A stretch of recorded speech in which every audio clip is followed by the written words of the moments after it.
디어슬레틱은 토트넘의 비효율적인 축구를 꼬집은 기사를 게재했고 손흥민이 아쉬워하는 사진을 메인으로 첨부하였습니다.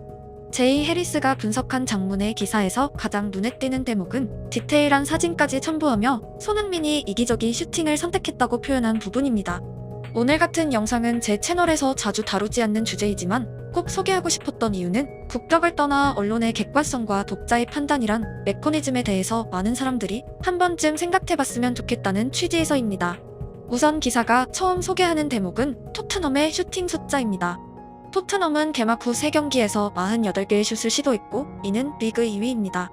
20개의 유효 슈팅과 박스박 슈팅 숫자 또한 공동 2위에 올라있다고 자세히 소개한 것은 제목에서 등장한 낭비라는 표현을 슈팅수와 연결하기 위한 빌드업이라는 것을 알 수 있습니다. 즉, 난사하다가 망했다입니다. 토트넘은 경기에서 많은 기회를 창출했지만 효율적으로 활용하지 못하는 문제점을 안고 있다는 설명이 더해졌고 피니시가 토트넘이 시즌 초반에 직면한 과제라고 덧붙였습니다. 모든 사람들이 동의하는 내용이고 지난 시즌 한동안 점유에도 불구하고 슈팅이 거의 나오지 않던 무렵과 비교하면 분명 마무리는 주요 주제가 맞습니다. 이어서 뉴캐슬전 20개의 슈팅에 대한 분석에서 총평은 단순히 솔랑키가 빠진 것이 문제일지 토트넘 자체가 가진 시스템적인 불안 요소일지 자세히 분석했고 슈팅 상황들에 대한 설명으로 이어졌습니다. 신기하게도 첫 장면에서 곧바로 손흥민이 등장했습니다. 시작 지점에선 1차 빌드업 상황에서 비수마가 이삭과 반스를 피해 터닝 이후 공간을 돌파한 좋은 전개입니다. 비수마의 볼은 미들라인을 넘은 손흥민에게 연결되었고 파이널 서드로 진격하기 시작했습니다. 여기서 해리스는 브레넌 존슨이 더 좋은 위치에 있었다는 의견을 첨부했고 오른쪽에서 그가 컷백 혹은 슈팅을 날릴 수 있는 공간이었다고 평가했습니다. 하지만 손흥민은 밀집된 수비 진영 방향으로 슈팅을 발사했고 해당 대목에서 이기적인 슈팅이라 표현이 등장했습니다. 제 채널은 이런 장면에서 원본 기사를 캡처하고 번역문을 함께 띄워드리지만 오늘 장면은 그림만 봐도 디어슬레틱의 의도를 누구나 알 수 있기에 생략하겠습니다. 결국 토트넘은 무리한 슈팅을 시도하는 비효율적인 축구가 문제라는 긴 서두를 끝낸 다음에 곧바로 손흥민의 슈팅 장면을 메인으로 보여주며 설득력을 강조하고 있습니다. 결론부터 말씀드리면 당일 손흥민의 슈팅은 1개였습니다.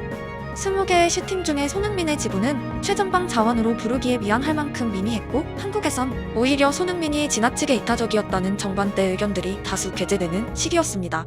난사가 문제라고 빌드업하고는 슈팅 1개를 기록한 선수의 장면을 가져와 이기적이라고 강조하는 것은 분명 의아한 대목입니다. 또 하나의 문제는 축구는 90분이지만 하이라이트 필름은 가끔 평범한 선수를 메시로 보이게 하고 준수했던 선수를 대역죄인으로 만들기도 한다는 것입니다. 모든 장면에는 전후 사정이 있습니다. 손흥민은 개막 이후 흡사한 상황에서 대부분 패스를 성공했고 이는 대단한 증거가 아니라 그의 슈팅 숫자만 봐도 쉽게 알 수 있습니다. 또한 올 시즌 손흥민은 토트넘의 기회 창출 1위에 올라 있습니다. 그리고 라이트 윙어 존슨은 3경기 8개의 크로스를 시도해 0개의 성공을 기록했습니다.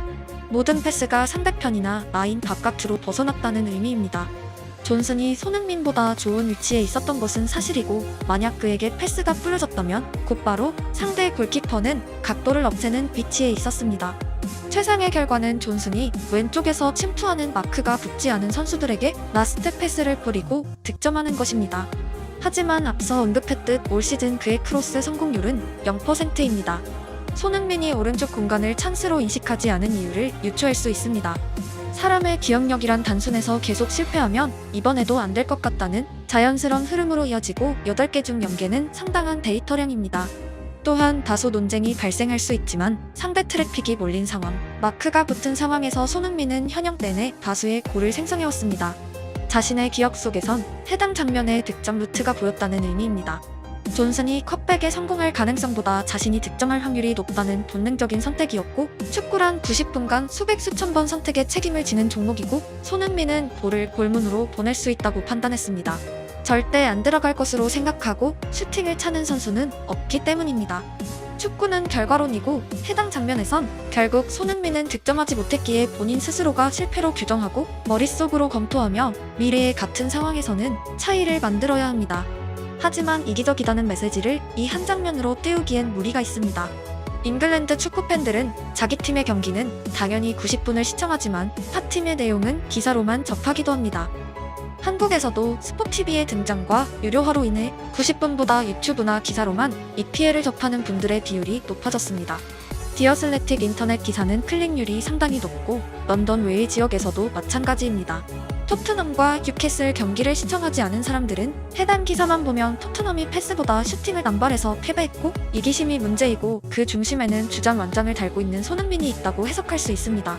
기사의 장치 자체가 이를 설득하기 위한 구조성을 가지고 있습니다. 다시 자료를 보여드리면 토트넘 슈팅 남발의 근본적인 이유는 박스 외곽 슈팅의 비율입니다. 두 줄 수비를 허물지 못해서 답답해하던 공격진 혹은 풀백들이 결국 무리한 슈팅을 시도하고 수비 진영으로 돌아가는 퍼센테이지가 높았습니다. 즉, 라인을 허무는 라스트 패스의 부재로 좋은 위치에서 슈팅이 근본적으로 불가능했다가 최초의 주제입니다. 손흥민은 파이널 서드에서 패스에 주력했고 본인 스스로 양발각을 만들어내기에도 역부족이었습니다. 멈춰선 상대 수비 2명이 양발각 모두를 방어했고 뉴캐슬전 슈팅 장면에선 역시 수비가 많았지만 역습 상황이라 그들이 뒷걸음질 치고 있었기에 다소 어려운 상황에서도 슈팅을 선택했습니다. 손흥민이 단순히 부진했다고 표현한다면 부정하기 어렵습니다. 팀 전술, 상대와의 상승을 떠나 EPL 득점왕에 대한 기대치는 평범한 이들과 비교할 수 없고 그 기대치조차 손흥민 본인이 쌓은 업적입니다. 오도베르가 득점하지 못하는 것과 손흥민이 득점하지 못한 것은 비교 대상이 아닙니다. 하지만 이기심이 화두에 오르면 반박하는 영상을 만들 수밖에 없습니다. 손흥민은 인터넷 기사들을 읽는 것으로 잘 알려져 있고 여기서는 이기적이다는 내용, 저기서는 지나치게 이타적이다는 내용을 모두 알고 있을 것입니다. 어느 장단에 춤을 춰야 할까요?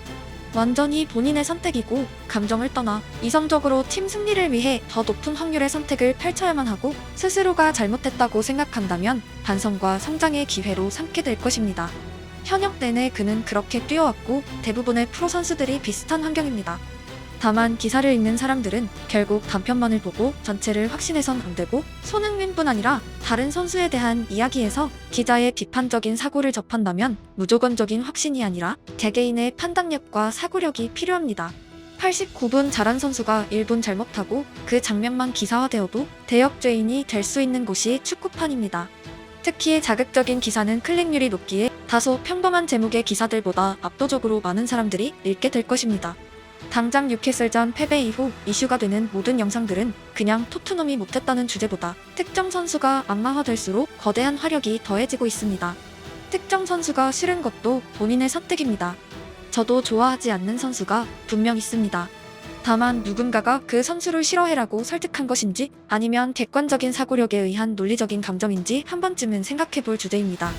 3일 전 토트넘의 어떤 선수가 손흥민을 부타해서 영구 제명되었다는 유튜브 영상이 게재되었고 10만 명 이상이 시청했으며 수천 명이 박수를 보낸 광란의 댓글이 달렸습니다.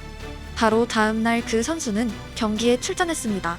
박수를 친 수천 명들은 적어도 코미디에 가까운 황당한 가짜를 진짜로 인식한 판단력에 스스로 의문을 가져야 합니다. 특정 선수를 싫어하게 만든 정보들이 애초에 가짜가 아니었는지, 내가 싫어하는 게 허상인지 진짜인지 그 사고력은 축구뿐 아니라 모든 부분에 연결됩니다.